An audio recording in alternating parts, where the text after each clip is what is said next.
A major airline was crumbling within 24 hours. Planes sat frozen on runways. Employees were fired in waves. CEO Gerald Whitmore, a white man in his 50s, stood trembling before a black man in a sharp-tailored suit named Terrence Blake. Everything began with a kick to the stomach of Terrence's 4-year-old daughter on a flight 2 days prior.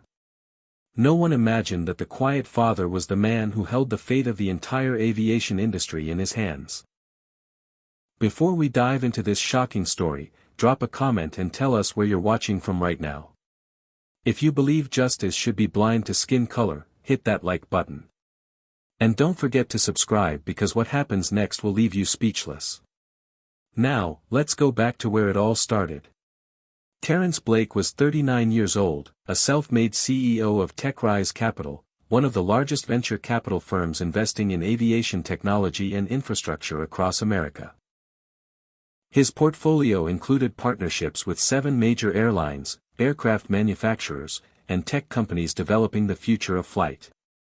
But on this particular Tuesday morning, he wasn't dressed like a CEO. He wore a gray hoodie, faded jeans, and white sneakers. He looked like any other father traveling with his child. That was intentional. Terrence had learned over the years that revealing his wealth and position often brought unwanted attention, especially when combined with the color of his skin. So he kept it quiet, moving through airports like a ghost, just another black man trying to get from point A to point B without trouble. Beside him walked his daughter, Amara Blake, 4 years old with bright curious eyes and hair twisted into neat box braids decorated with colorful beads that clicked softly when she moved her head. She clutched a worn stuffed bear named Mr. Buttons in one hand and a coloring book in the other. Amara was Terrence's entire world. His wife, Simone, had died in a car accident 2 years earlier, leaving him to raise their daughter alone. Every decision he made, every business deal he closed, every dollar he earned was for Amara's future. He wanted her to grow up in a world better than the one he'd inherited. They stood in the crowded terminal of Hartsfield-Jackson Atlanta International Airport, waiting to board Blue Sky Airways Flight 437 to Chicago O'Hare. The terminal buzzed with activity. Families rushed past pulling oversized luggage. Business travelers typed furiously on laptops. Gate agents announced boarding groups over crackling intercoms. Terrence checked their boarding passes, economy class, row 18, seat C and D. He could have flown first class. He could have chartered a private jet. But he wanted Amara to understand that privilege wasn't about comfort, it was about responsibility. So they flew commercial, sat in economy, and lived like normal people as much as possible. When their boarding group was called, Terrence scooped up their carry-on bag and took Amara's hand. They walked down the jet bridge and entered the aircraft. The cabin smelled like recycled air and cleaning chemicals. Passengers jostled for overhead bin space. A flight attendant with blonde hair and a tight smile directed them toward the back of the plane. Terrence guided Amara down the narrow aisle, feeling the familiar weight of eyes on them. He'd grown accustomed to the stares, the subtle shifts in body language when he passed, the way some passengers clutched their bags a little tighter. He ignored it all, focusing on getting Amara settled in her seat. Row 18 was near the back, just 3 rows from the lavatories.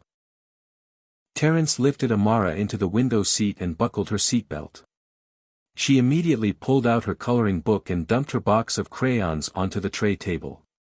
Terrence smiled, kissing the top of her head before taking the aisle seat beside her. He pulled out his phone, checking messages from his assistant about meetings scheduled for later that week. Everything seemed routine. Normal. Safe. But 3 rows behind them, in seat 21B, sat a man who would change everything. His name was Dalton Pierce, 45 years old, a Federal Air Marshal with 15 years of service. He had pale skin, sharp blue eyes, and a jawline that looked like it had been carved from stone. He wore plain clothes, a black polo shirt and khaki pants, but his posture screamed law enforcement. Dalton prided himself on his vigilance, his ability to spot threats before they materialized. And as he watched Terence and Amara settle into their seats, something in his gut twisted. He didn't like the look of them. The man was too quiet, too careful. The child was too present. Dalton had theories about certain types of passengers, theories he never spoke aloud but carried with him like invisible armor. He believed he could spot trouble by instinct, and right now, his instincts were screaming. The plane filled up quickly. More passengers shuffled past, stowing bags, adjusting air vents, scrolling through phones. A flight attendant with brown skin and kind eyes named Bryn stopped at row 18 to help an elderly woman lift her bag. She smiled at Amara. "That's a beautiful bear you have there, sweetheart. What's his name?" Amara beamed. "Mr. Buttons." "Well, Mr. Buttons is very lucky to have you." Bryn winked and moved on. Terence felt a flicker of warmth. Not everyone saw them as threats. Not everyone judged before knowing. But that warmth evaporated when he glanced back and caught Dalton Pierce staring at them with cold, unblinking eyes. Terence held the gaze for a moment, then turned away. He'd learned not to engage with men like that. Nothing good ever came from it. The captain's voice crackled over the intercom, welcoming everyone aboard and announcing an on-time departure. Flight attendants demonstrated safety procedures while passengers ignored them, scrolling through phones or flipping through magazines. The plane taxied toward the runway, engines humming. Amara pressed her face against the window, watching the ground crew wave goodbye. Terence rested his hand on her shoulder, feeling the steady rhythm of her breathing. He closed his eyes for just a moment, letting himself believe that this flight would be like any other. Uneventful. Forgettable. He had no idea how wrong he was. The plane climbed into the sky, leveling off at cruising altitude. The seatbelt sign dinged off. Passengers unbuckled, stretched, pulled out laptops and books. Amara hummed softly to herself as she colored a picture of a butterfly, her tongue poking out in concentration. Terence watched her, marveling at how something so simple could bring such joy. She was coloring the butterfly's wings bright purple when her elbow knocked the crayon box off the tray table. Crayons scattered everywhere, rolling under seats, bouncing into the aisle. Amara gasped, her eyes going wide. "Oops," she whispered, looking up at her father with worry. Terence smiled gently. "It's okay, baby. Let's pick them up." He unbuckled and knelt in the aisle, gathering crayons. Amara slid out of her seat to help, giggling as she chased a red crayon that had rolled 3 rows back. Terence followed, scooping up colors as he went. That's when he noticed several crayons had rolled all the way to row 21, stopping right at Dalton Pierce's feet. Terence's stomach tightened, but he kept his expression neutral. He approached slowly, crouching down to retrieve the crayons without making a scene. "Excuse me, sir," Terence said politely, reaching for a blue crayon near Dalton's shoe. Dalton didn't move. He sat with his arms crossed, staring straight ahead, as if Terence didn't exist. Amara, oblivious to the tension, darted forward and reached for a yellow crayon that had lodged itself under Dalton's seat. Her small hand brushed against his shoe. Dalton jerked his foot away like he'd been burned. "Hey!" Dalton barked, his voice sharp enough to cut glass. "Watch where you're going, kid." Amara froze, eyes wide with fear. Terence rose to his full height, his jaw tightening. He kept his voice calm, controlled. "I'm sorry, sir. She's only 4 years old. She didn't mean any harm. We're just picking up her crayons." Dalton finally looked at him, his eyes cold and dismissive. "Control your child. This is a flight, not a playground." Terence felt heat rising in his chest, but he swallowed it down. He'd dealt with men like Dalton before. Responding with anger would only make things worse. He nodded once, scooped up the remaining crayons, and guided Amara back to their seats. She climbed into her seat silently, her earlier joy replaced by confusion. Terence buckled her in and leaned close, whispering. You didn't do anything wrong, sweetheart. Some people just have bad days. Amara nodded, but her lip trembled. Terence kissed her forehead and settled back into his seat, trying to ignore the knot of rage twisting in his gut. He glanced back at Dalton, who was now staring at his phone with a satisfied smirk on his face. Terence turned away, forcing himself to breathe. It's just 2 hours, he told himself. 2 hours and we'll never see this man again. But the universe had other plans. 15 minutes later, Amara tugged on Terence's sleeve. Daddy, I need to go potty. Terence smiled. Okay, baby. Let's go. He unbuckled her and took her hand, leading her toward the lavatory at the back of the plane. The aisle was narrow, and passengers had stretched their legs out, making it an obstacle course. Terence navigated carefully, keeping Amara close. As they passed row 21, Amara stumbled slightly, catching herself on the armrest of Dalton's seat. At the same moment, Dalton was lifting a plastic cup of soda to his lips.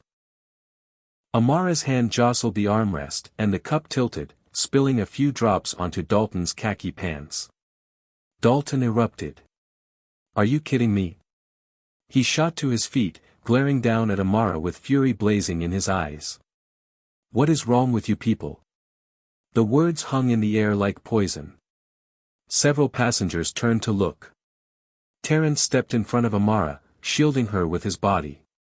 Sir, she's a child. It was an accident. I'll get napkins to help clean it up. Dalton's face twisted with disgust. I don't need napkins from you. I need you to teach your kid some manners. Or maybe that's too much to ask from someone like you. The implication was clear. The racial undertone wasn't even subtle.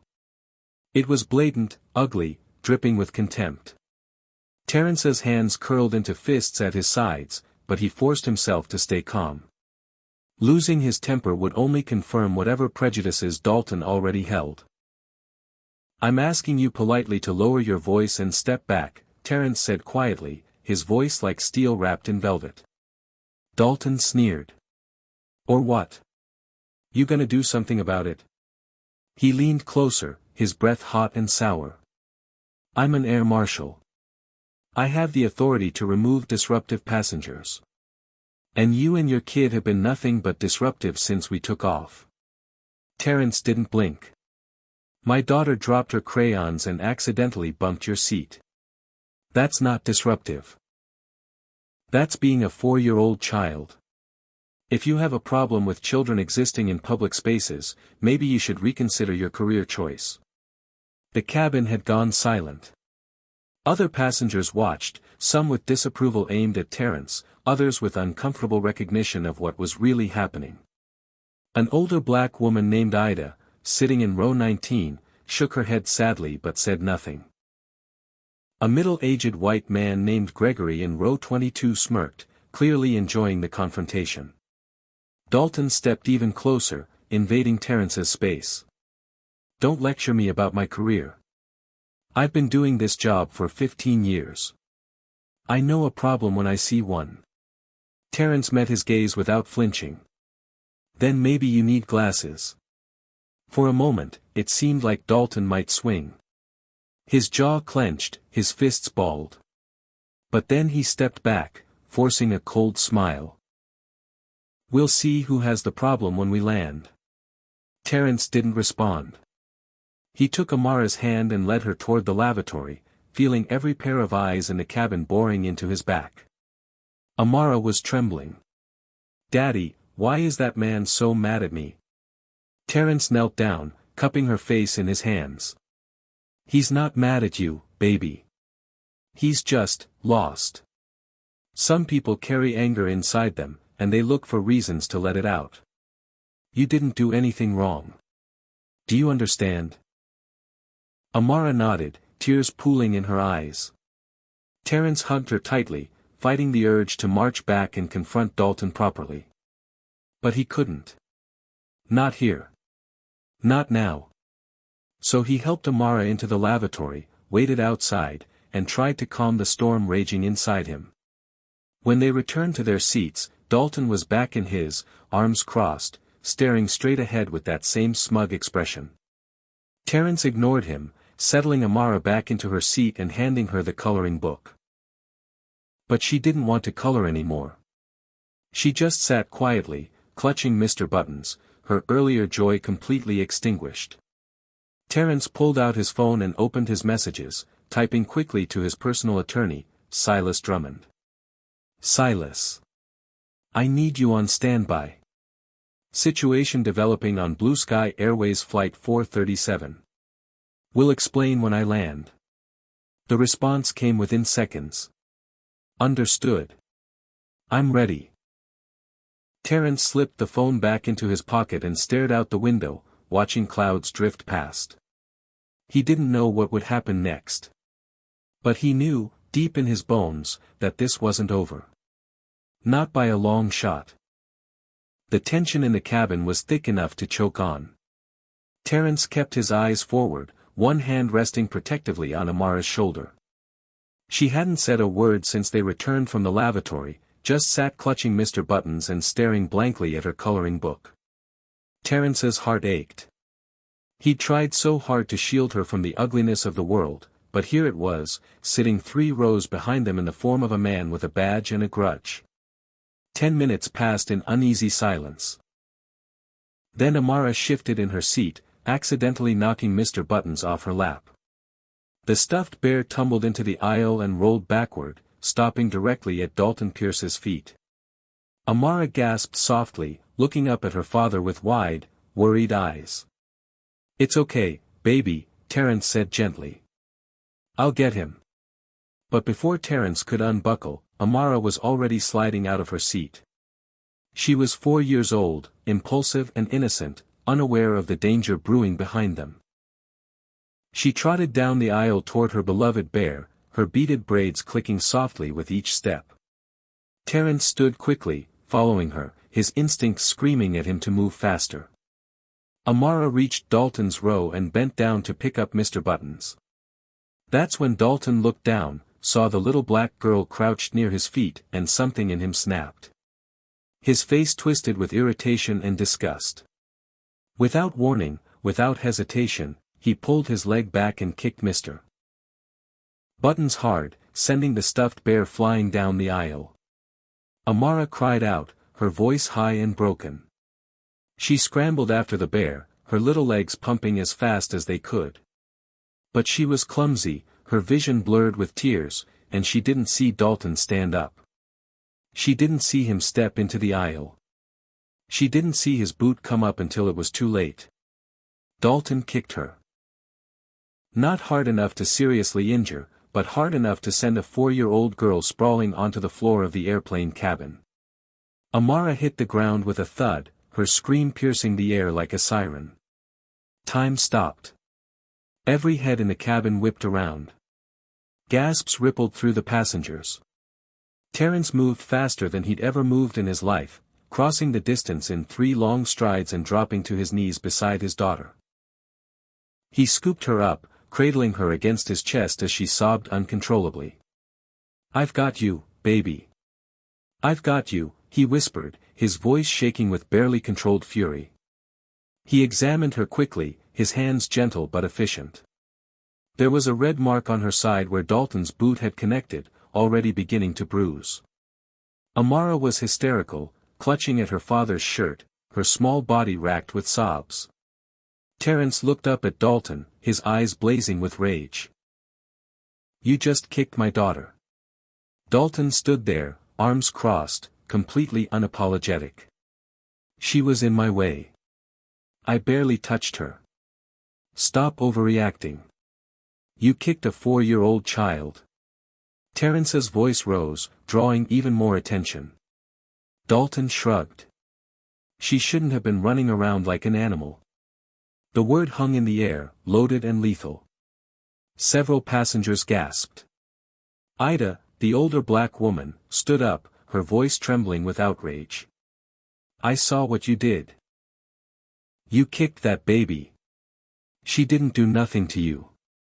A white man in his 50s named Gregory stood up as well, but his tone was defensive. I saw the kid running wild. The marshal was just maintaining order. Chaos erupted. Passengers started arguing amongst themselves, some defending Dalton, others condemning him. Flight attendants rushed toward the commotion, unsure of what to do. And through it all, Terrence sat on the floor, holding his daughter, his mind racing. He pulled out his phone with one hand, keeping Amara secure in the other. He opened the camera app and aimed it directly at Dalton. "I'm recording this," Terrence said, his voice cold and steady despite the inferno raging inside him. "You just assaulted a 4-year-old child. And I have evidence." Dalton's expression didn't change. "Record whatever you want. I'm a federal officer. I was maintaining safety on this aircraft. That's my job. Your job is to kick children." Terrence shot back. "My job is to deal with disruptive passengers. And you and your kid have been disruptive from the start." Terrence's grip on his phone tightened. He wanted to scream. He wanted to lunge at Dalton and make him feel a fraction of the pain Amara was feeling. But he knew that would only make things worse. So instead, he focused on his daughter, whispering soothing words, rocking her gently as flight attendants finally arrived. The lead flight attendant, a white woman in her 50s named Margot, approached with a tight, professional smile that didn't reach her eyes. She knelt down beside Terrence, her gaze flicking between him and Dalton. "Sir, what seems to be the problem here?" Terrence stared at her in disbelief. "The problem? That man just kicked my daughter. She's 4 years old. Look at her." He gently lifted Amara's shirt just enough to show the red mark on her side. Margot's eyes widened slightly, but she quickly masked her reaction. "I see. And, how did this happen? How did it happen?" Terrence repeated, his voice rising. "She dropped her stuffed animal. She went to pick it up. And he kicked her. That's how it happened." Margot stood and turned to Dalton. "Air Marshal Pierce, can you explain what occurred?" Dalton straightened, his voice calm and authoritative. "This passenger and his child have been disruptive throughout the flight. The child has been running in the aisles, bumping into passengers, causing a disturbance. When she approached my seat for the 3rd time, I used minimal force to redirect her. It was a safety measure." "A safety measure?" Terrence's voice was incredulous. "You kicked a 4-year-old." Margot held up a hand. "Sir, please calm down. Don't tell me to calm down. My daughter was assaulted, and you're asking me to calm down." Ida stepped forward again, her voice strong despite her age. "I saw everything. That man kicked that child. She was just picking up her toy. She didn't do nothing wrong." Gregory spoke up again, his tone dismissive. "I saw the kid causing problems all flight. The marshal did what he had to do." Margot looked around the cabin, clearly trying to assess the situation. Passengers were divided, some nodding in agreement with Ida, others with Gregory. The flight attendant sighed, her expression resigned. "Sir, I'm going to have to ask you to return to your seat with your daughter. We'll sort this out when we land." Terrence couldn't believe what he was hearing. "Sort this out? He assaulted my child. I want him arrested when we land." "Sir, Air Marshal Pierce is a federal officer. If he says he was maintaining order, I have to take that seriously. So you're taking his word over mine?" Terrence's voice was dangerously quiet now. "Over the word of witnesses?" Margot's lips pressed into a thin line. "I'm not taking anyone's side. I'm trying to keep this flight safe. Now, please return to your seat, or I'll have to involve law enforcement when we land." "Involve law enforcement? For what? Being the victim? For creating a disturbance?" Terrence stared at her, the full weight of the situation crashing down on him. They weren't going to help.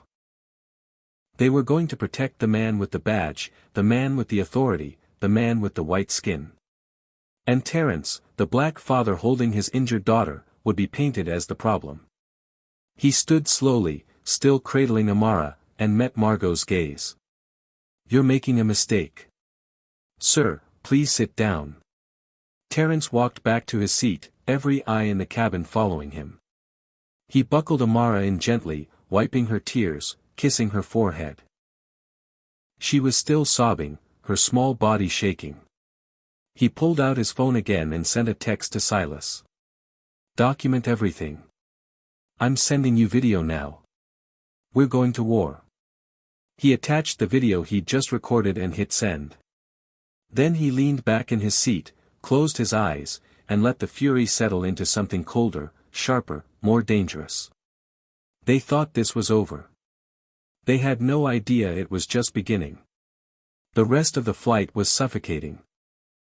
Amara had finally cried herself to sleep, her head resting against Terence's arm, her grip on Mr. Button's never loosening. Terence sat rigid in his seat, his mind moving like a chess player 3 moves ahead. He'd been underestimated before because of his skin color, because people assumed a black man in a hoodie couldn't possibly have power. But power wasn't always loud. Sometimes it was quiet, patient, waiting for the perfect moment to strike. When the plane began its descent into Chicago O'Hare, Terence gently woke Amara and helped her buckle up. Her eyes were puffy and red, her voice hoarse when she whispered that her side still hurt. Terence checked the bruise again, taking photos with his phone, documenting everything. The plane touched down with a jarring thud, and passengers began gathering their belongings, eager to escape the tension that had saturated the cabin. But as the plane taxied toward the gate, Margot's voice came over the intercom. "Ladies and gentlemen, please remain seated.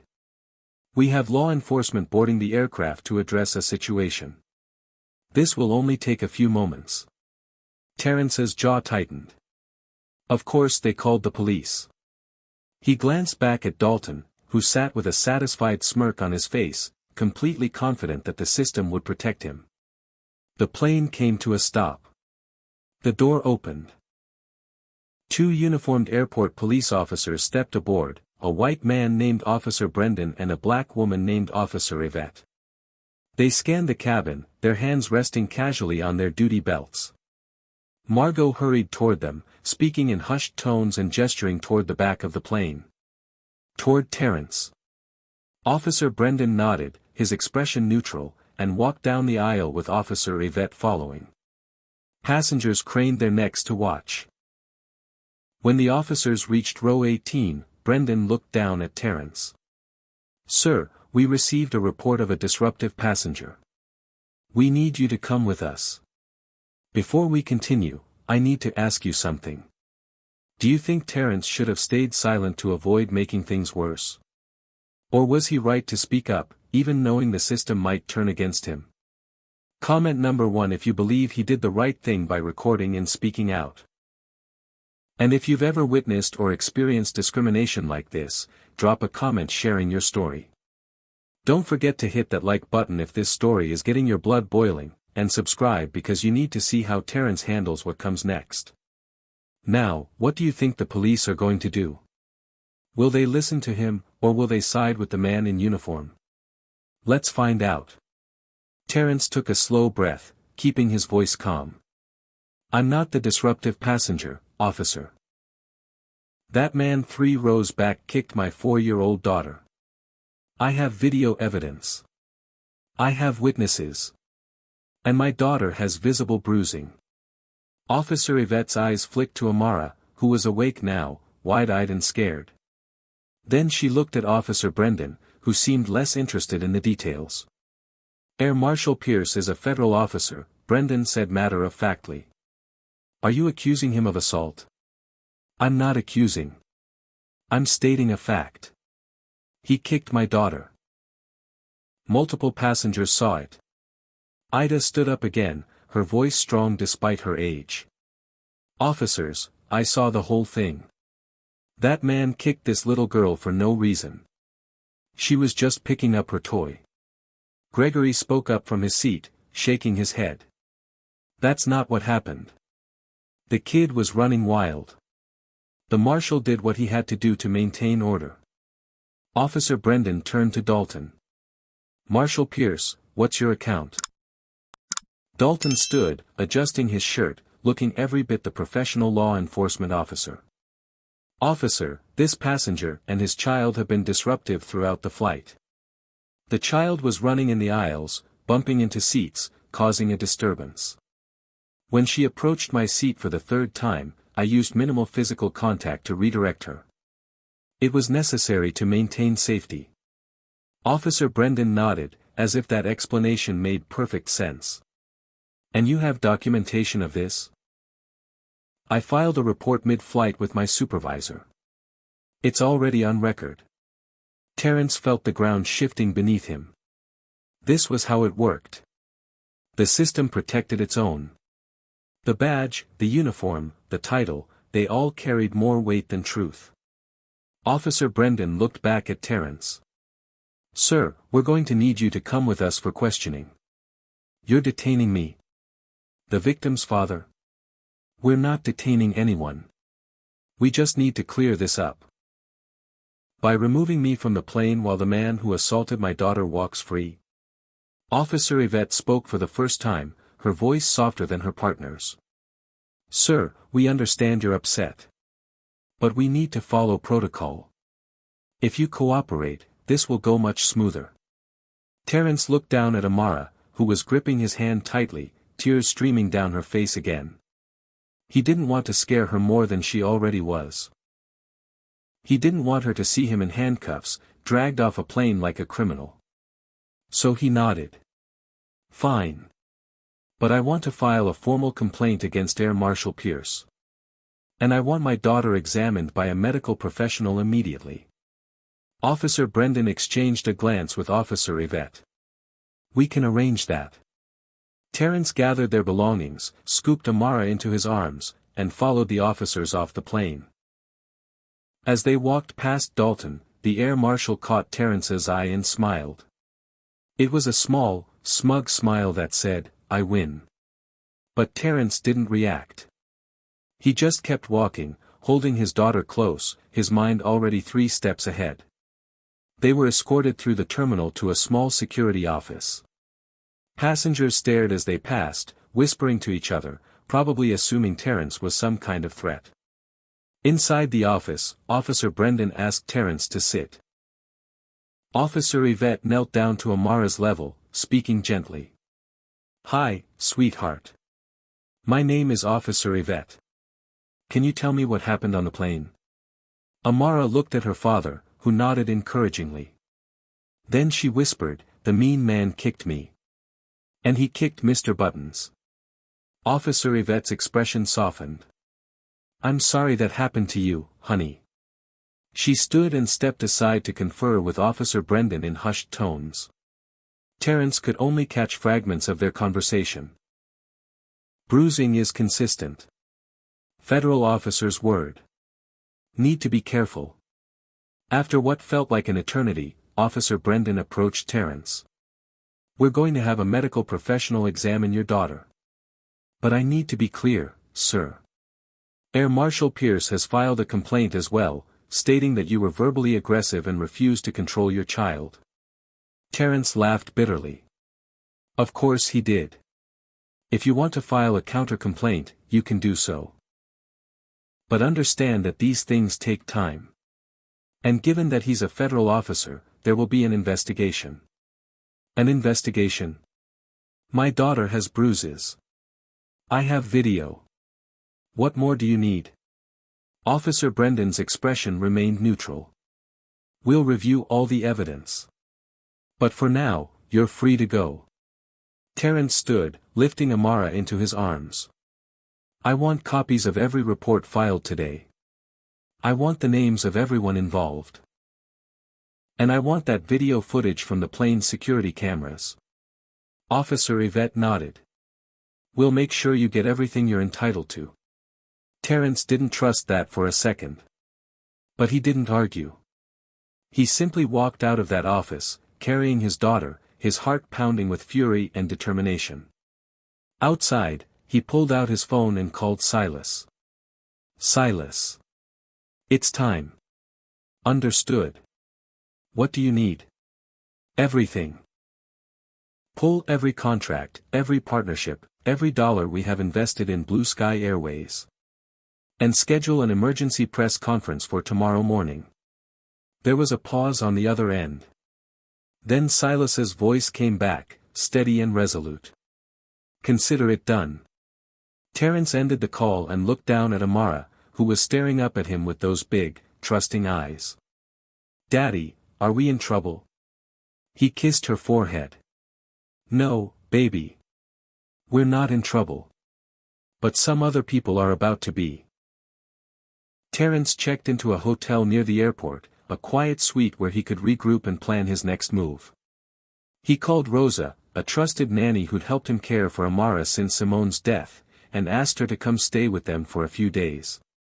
Rosa arrived within 2 hours, her warm, gentle presence immediately soothing Amara, who'd been clinging to Terence since they left the airport.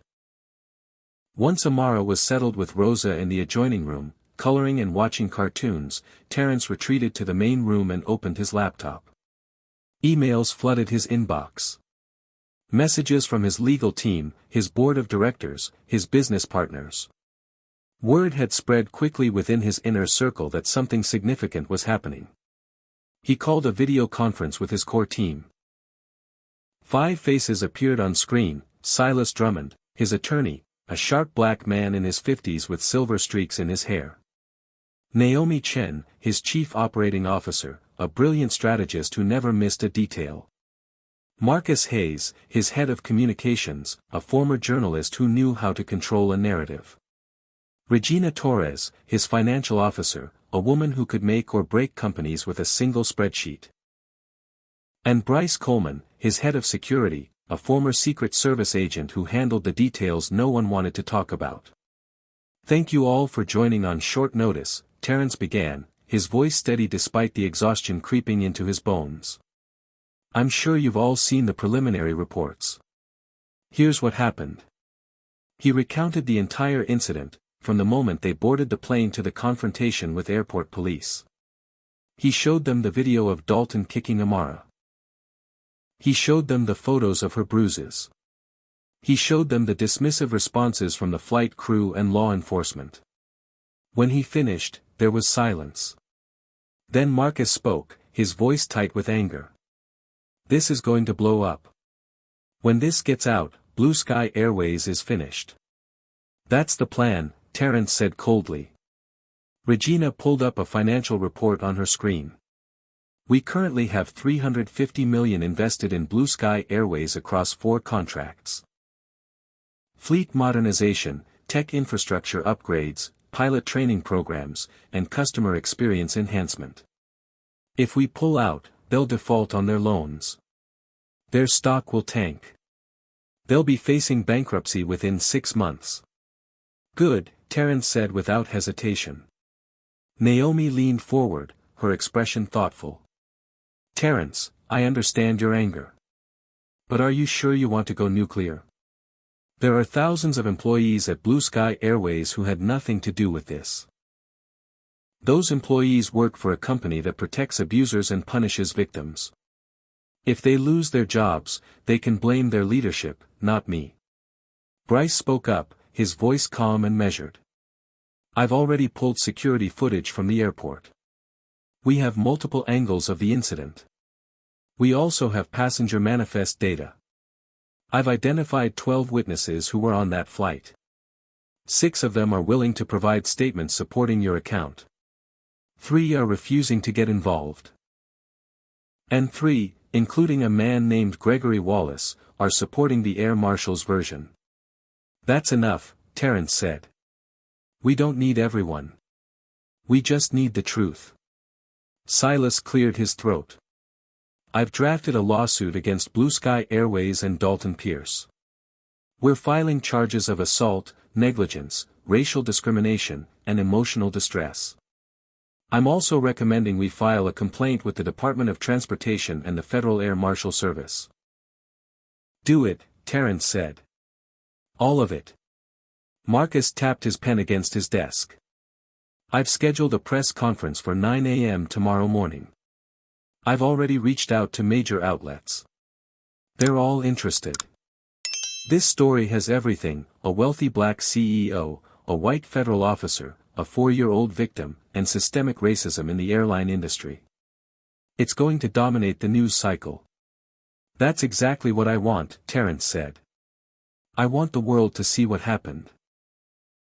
I want people to understand that this isn't just about one flight. It's about a system that treats black people like threats instead of human beings. Regina spoke again, her voice cautious. Terrence, once we pull the contracts, there's no going back. Blue Sky Airways will fight us. They'll try to spin this. They'll claim we're overreacting, playing the race card, using our power to bully them. Terrence's expression hardened. Let them try. I have video evidence. I have witnesses. I have a 4-year-old daughter with bruises. Let them explain that away. The team nodded, each understanding their role. The call ended, and Terrence closed his laptop. He walked to the window, staring out at the Chicago skyline. The city sparkled in the twilight, oblivious to the storm that was about to break. He thought about Amara, about the look of fear in her eyes when Dalton kicked her. He thought about Simone, about how she would have handled this. She'd always been the calm one, the voice of reason. But she wasn't here anymore. And Terrence had to be both mother and father now. He had to protect their daughter with everything he had. He pulled out his phone and recorded a short video message, speaking directly to the camera. My name is Terrence Blake. I am the CEO of TechRise Capital. Yesterday, my 4-year-old daughter was assaulted on Blue Sky Airways Flight 437 by Air Marshal Dalton Pierce. She was kicked. She has bruises. And when I asked for help, I was treated like the criminal. Tomorrow, I'm going to tell the world what happened. Because this isn't just about my daughter. It's about every black person who's been profiled, harassed, and mistreated. It's time for accountability. He posted the video to his private social media accounts, knowing it would spread quickly among his network of influential contacts. Within minutes, notifications started flooding in. Comments, shares, messages of support. The machine was in motion. Terrence returned to the adjoining room where Amara was curled up on the couch with Rosa, watching a cartoon about talking animals. He sat beside her, pulling her into his lap. She looked up at him with those big, beautiful eyes. Daddy, are you still mad?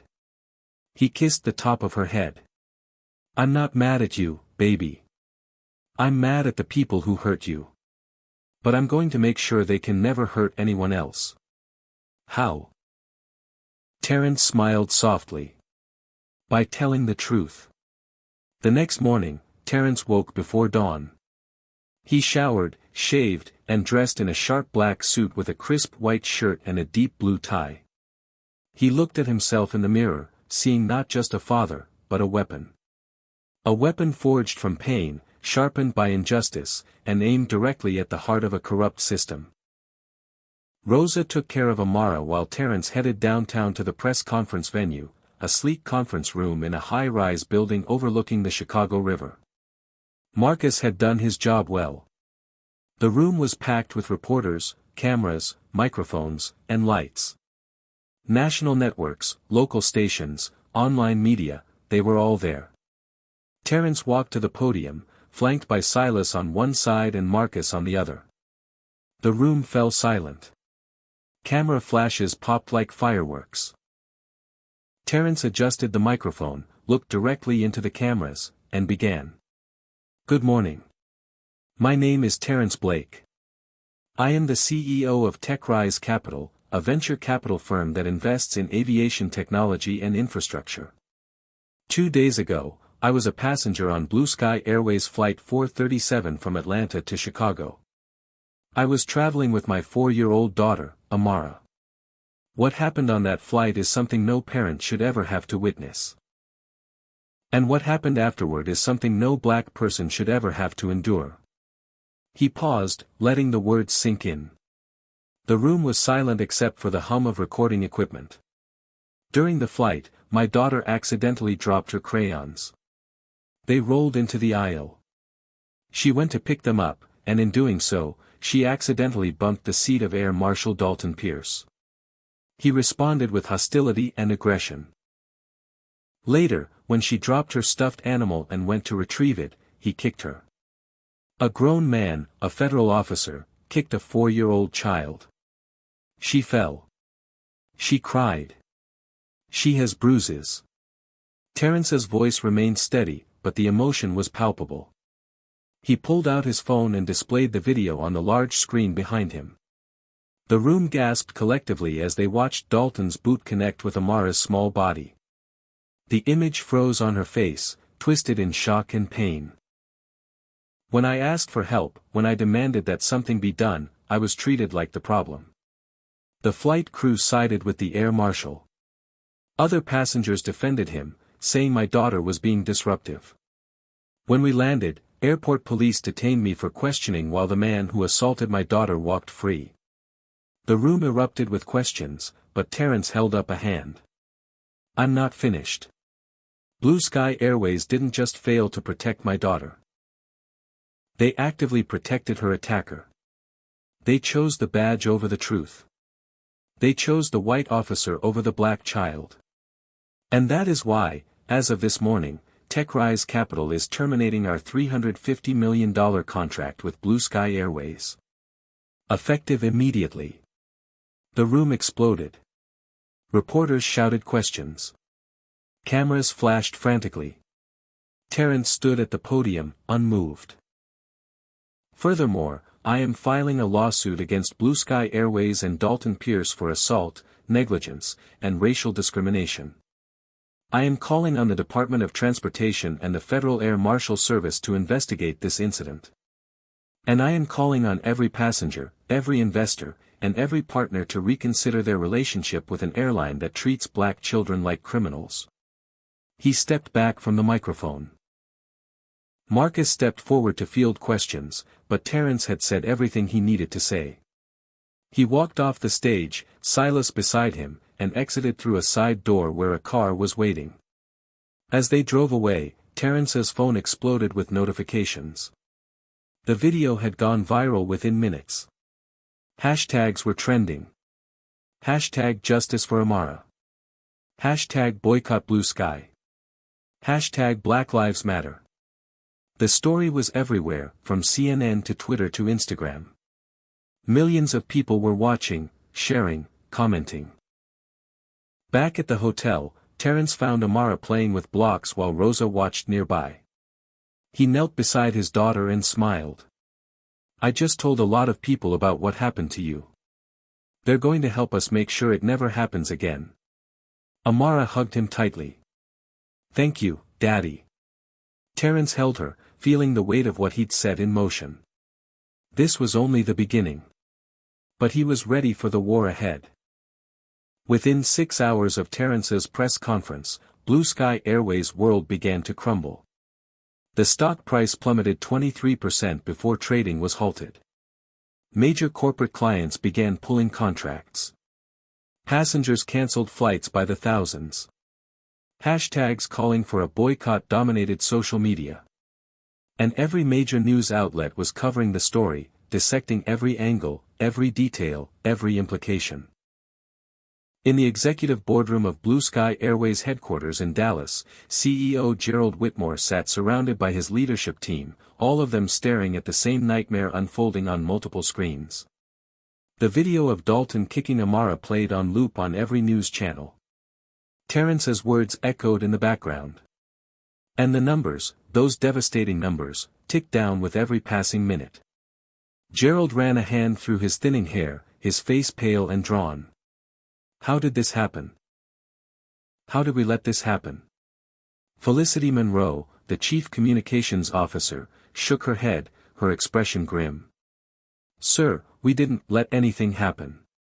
One of our contracted air marshals assaulted a child on a flight. And when the father complained, our crew sided with the Marshal. Now we're paying the price. Can we issue a statement? Gerald asked desperately. Apologize? Offer compensation? Felicity's laugh was bitter. We issued a statement 2 hours ago. It was torn apart within minutes. People are calling it tone-deaf, defensive, and insincere. Offering money now will look like we're trying to buy our way out of accountability. Kurt Daniels, the chief financial officer, cleared his throat. Sir, we have a much bigger problem than public relations.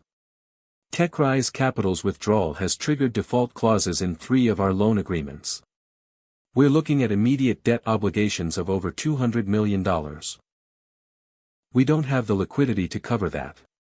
Gerald's stomach dropped. What are our options? Bankruptcy. Selling assets. Massive layoffs. Or finding a white knight investor willing to bail us out, which seems unlikely given the current situation.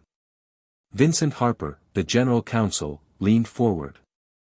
We also have a lawsuit to contend with. Terrence Blake is suing us and Dalton Pierce for assault, negligence, and racial discrimination. Given the video evidence and witness statements, we're not going to win this case. We're looking at a settlement in the tens of millions. Possibly more. Gerald dropped his head into his hands. What about Pierce? Can we throw him under the bus? Vincent's expression was cold. We can try. But he was acting as a federal air marshal at the time. If we publicly blame him, the federal government might pull their security contracts with us. We lose those, we lose our ability to operate most domestic flights. Felicity added, and even if we do blame him, the public narrative has already been set. We're the racist airline. We're the company that protects abusers. No amount of scapegoating is going to change that. Gerald looked around the table, seeing the same defeat reflected in every face. So what do we do? Kurt answered quietly. We try to survive. We cut costs, lay off non-essential staff, ground unprofitable routes, and hope that the public moves on to the next scandal before we completely collapse. And if they don't? Then Blue Sky Airways becomes a cautionary tale. Meanwhile, at his home in suburban Chicago, Dalton Pierce was experiencing his own personal hell. News vans surrounded his house. Reporters camped on his lawn. His phone rang non-stop with calls from attorneys, federal investigators, and journalists seeking comments. His face was plastered across every screen, labeled as the man who kicked a 4-year-old girl. He'd issued a statement through his union representative, claiming he was simply doing his job, that the child had been disruptive, that the father was using his wealth and power to destroy him. But nobody believed him. The video didn't lie. And the more he tried to defend himself, the worse he looked. His superiors at the Federal Air Marshal Service had placed him on administrative leave pending an internal investigation. He'd been told, in no uncertain terms, to keep his mouth shut and cooperate fully. But Dalton couldn't help himself. He went on a conservative talk radio show, hoping to find a sympathetic audience. I was just doing my job, he insisted, his voice defensive. That man is using his wealth and power to ruin me because I enforced the rules on a flight. This is reverse racism. This is cancel culture gone mad. The host tried to push back gently, but Dalton kept digging. I've been an air marshal for 15 years. I've kept flights safe. I've stopped threats. And now I'm being crucified because some rich guy didn't like being told to control his kid. The interview went viral for all the wrong reasons. Clips of Dalton calling it reverse racism were shared millions of times, accompanied by mockery, outrage, and condemnation. Even his supporters began to distance themselves. Back in Dallas, Gerald watched the interview with horror. He just made it worse. He just made everything worse. Felicity nodded. We need to cut ties with him immediately. Issue a statement saying we're fully cooperating with the investigation and that we do not condone his actions or his words. Gerald agreed, drafting the statement himself. But it was too late. The damage was done. Blue Sky Airways was synonymous with racism, negligence, and corporate cruelty. And no statement, no apology, no amount of money could undo that. By the end of the day, 12 more corporate clients had cancelled contracts. 6 major travel agencies had removed Blue Sky from their booking platforms. And thousands of employees had received emails warning them of impending layoffs. The empire was collapsing. And Terence Blake was watching it burn. 3 days after the press conference, Gerald Whitmore did something he'd sworn he'd never do. He reached out directly to Terence Blake, begging for a meeting. Silas initially refused, but Terence agreed. He wanted to look Gerald in the eye. He wanted the man to understand the magnitude of what he'd allowed to happen. They met in Terence's office in downtown Chicago, a modern space with floor-to-ceiling windows overlooking the city. Gerald arrived looking like a man who hadn't slept in days, his suit wrinkled, his eyes bloodshot, his hands trembling. Terence greeted him with cold professionalism, gesturing to a chair across from his desk. "Mr. Whitmore. Thank you for coming." Gerald sat heavily, clasping his hands together. "Mr. Blake, I don't even know where to begin. What happened to your daughter was inexcusable. Absolutely inexcusable. I am so sorry." Terence said nothing, just watched him with those calm, unreadable eyes. Gerald continued, his voice desperate. "We've terminated Dalton Pierce. We've terminated the flight attendant who handled the situation poorly. We've begun a complete review of our training protocols. We're implementing new policies, hiring diversity consultants, creating accountability measures. Please, Mr. Blake. Give us a chance to make this right." Terence leaned back in his chair, steepling his fingers. Make it right. That's an interesting phrase. How do you make it right for a 4-year-old girl who was kicked, humiliated, and traumatized? How do you make it right for a father who was treated like a criminal for protecting his child? How do you make it right for every black passenger who's been profiled, harassed, or mistreated by your airline? Gerald opened his mouth, but no words came out. Terence continued, his voice quiet but lethal. You want to make it right by firing 2 people? By hiring consultants? By issuing statements? Those are words. Just words. The system that allowed this to happen is still in place. The culture that made your crew believe it was acceptable to side with the attacker is still alive. Gerald's eyes filled with tears. Please, Mr. Blake. My company is dying. Thousands of people are going to lose their jobs. I'm begging you. Restore the contract. Or at least give us a path forward. Terence stood and walked to the window, looking out at the city below. Do you know what I told my daughter after she was kicked? I told her that people who hurt others only get away with it when good people stay silent. I told her that her daddy would never stay silent. Not for money. Not for convenience. Not for anything. He turned back to face Gerald. Your airline didn't just fail my daughter. It failed every person who's ever been treated as less than human because of the color of their skin. And now, the consequences have arrived.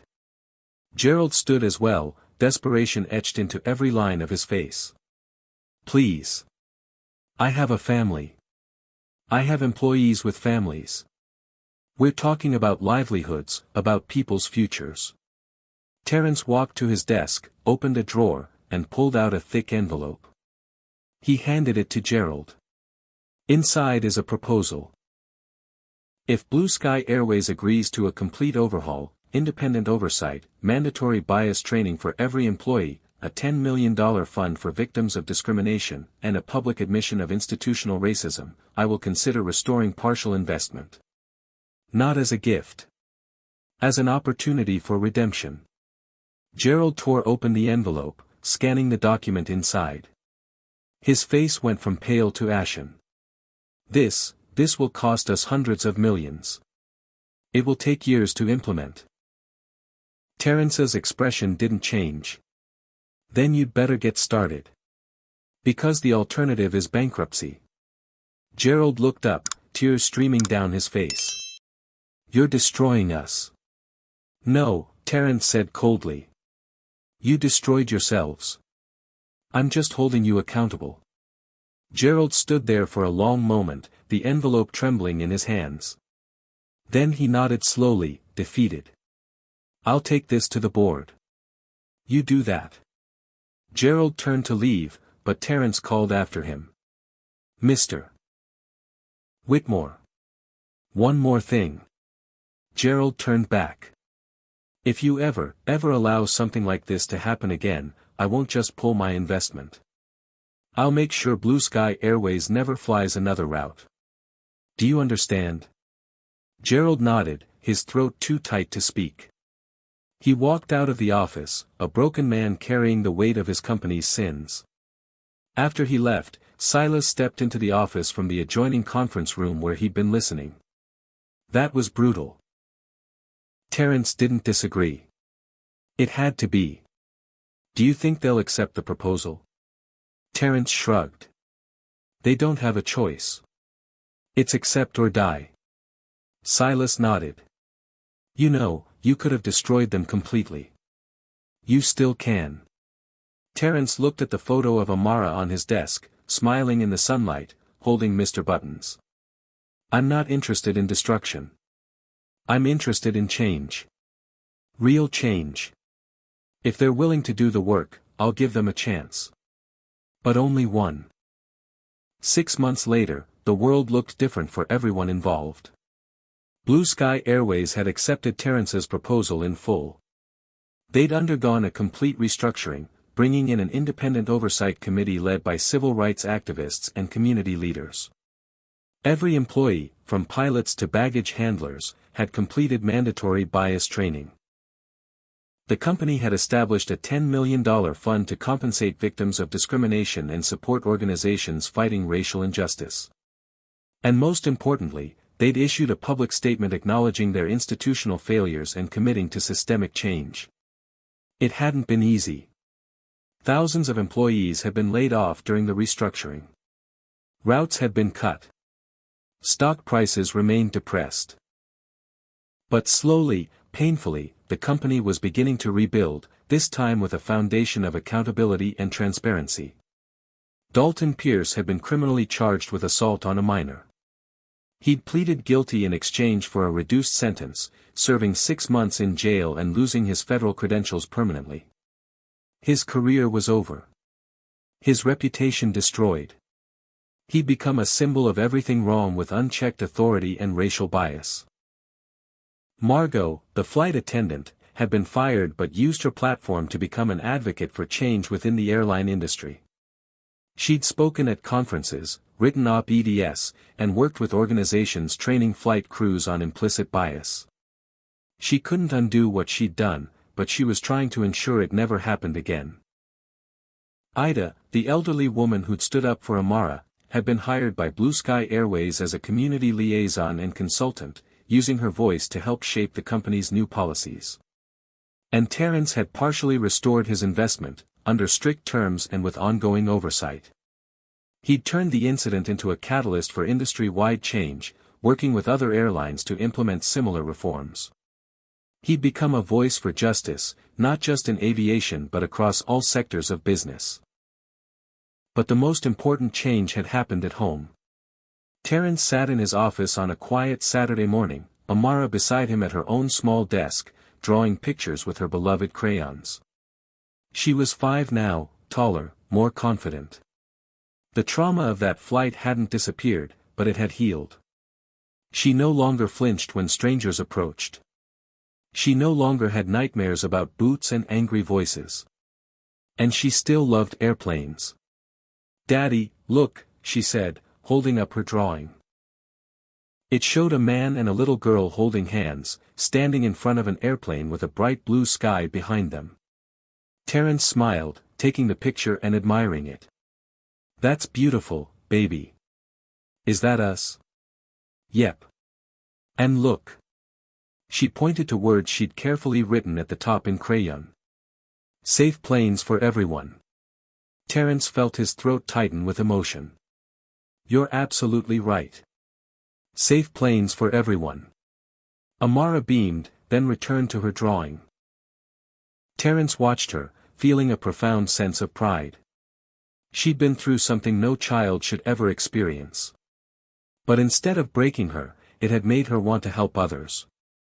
She wanted to make sure no other kid ever got kicked on a plane. His phone buzzed with a notification. He glanced at it and saw a message from Silas. Settlement finalized. $8.5 million to be distributed to victims of discrimination on Blue Sky Airways. Announcement scheduled for Monday. Terence typed back a quick response. Good. Make sure it goes directly to the people who need it. No corporate middlemen. He set the phone down and looked out the window at the Chicago skyline. Planes took off and landed at O'Hare in the distance, tiny silver birds against the blue sky. He thought about all the people on those flights, all the families, all the children. He hoped they'd never have to experience what Amara had. And if they did, he hoped they'd have someone willing to fight for them the way he'd fought for his daughter. Later that day, Terence posted one final message on social media. It was a photo of Amara smiling, holding Mr. Buttons, standing in front of a Blue Sky Airways plane with its new diversity and inclusion logo prominently displayed. The caption read, "She is not a threat. She is our future. Treat her accordingly." The post received millions of likes, shares, and comments. People from around the world shared their own stories of discrimination, their own battles for justice, their own hopes for a better future. The conversation continued, growing louder, reaching further, demanding change. And in his office, Terence Blake sat with his daughter, knowing that the fight wasn't over. It would never be over. But today, justice had won. Today, a little girl who'd been kicked and humiliated was smiling again. Today, a company that had failed her was working to be better. And today, thousands of people who'd been silent were finding their voices. That was worth everything. So I want to ask you, what's your biggest takeaway from this story? Have you ever witnessed injustice and stayed silent, or did you speak up? Comment below and share your experience. If you believe that standing up for what's right, even when it's hard, is always worth it, hit that like button right now. And if you think more stories like this need to be told, subscribe to this channel so you never miss another one. Share this video with someone who needs to hear it, because every share spreads awareness and creates change. Thank you so much for watching Amara and Terence's story. May you always have the courage to stand up for justice, the strength to protect those who can't protect themselves, and the wisdom to know that silence in the face of injustice is complicity. Stay strong, stay kind, and never stop fighting for what's right. Until next time.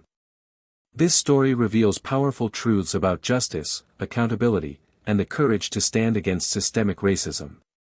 First, silence enables injustice.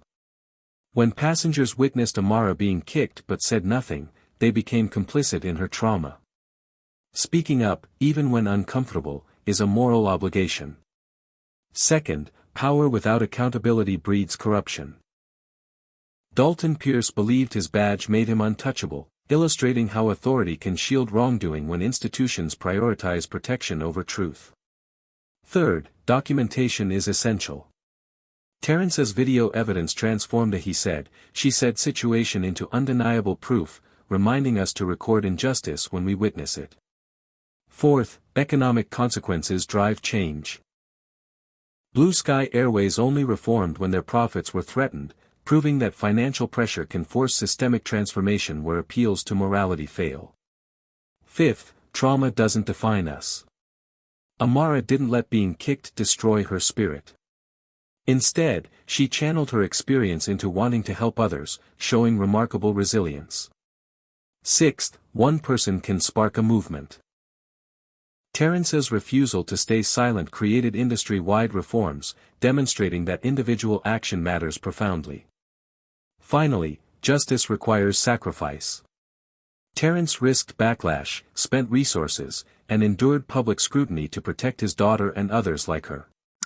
Real change demands that those with power use it responsibly, consistently, and courageously to dismantle systems that harm the vulnerable. What would you have done if you were a passenger on that flight? Would you have stayed silent or spoken up for Amara? Drop your honest answer in the comments below because your voice matters. If this story moved you, if it made you angry, if it inspired you to stand up against racism and injustice, smash that like button right now. Subscribe to this channel so you never miss stories that expose truth and demand accountability.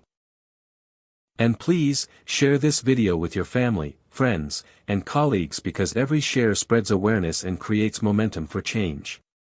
Thank you for watching, for caring, and for being part of a community that refuses to accept discrimination as normal. May you always have the courage to protect the innocent, the wisdom to recognize injustice, and the strength to fight for what's right, even when the world tells you to stay quiet. Remember, change begins with us. Stay blessed, stay vigilant, and keep fighting the good fight.